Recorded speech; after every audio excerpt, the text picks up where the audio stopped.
KGUN-9 viewers reached out to us after noticing air conditioning issues at St. Mary's Hospital. These were photos provided to us from someone with a family member getting treatment. There were fans in place, but at night we're told the heat was miserable and they were concerned about the spread of infections. The hospital says it's upgrading the AC system in one wing of the hospital.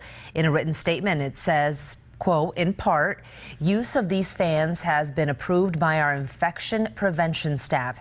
Temperatures impacted patient rooms have been maintained at levels that meet the health and safety code.